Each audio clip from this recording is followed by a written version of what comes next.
Why pay the price? Why work this hard? Why go this far? Why try to learn this much? Why develop yourself to the full?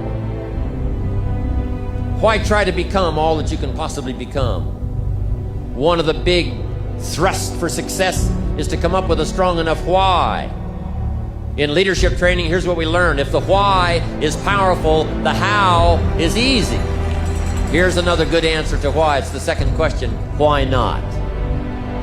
Why not see how much you can earn? Why not see how much you can learn? Why not see how many skills you can develop?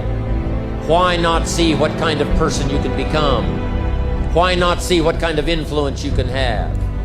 Why not see how many people you can rescue from oblivion? I want you to take that personal. Why not? Why not?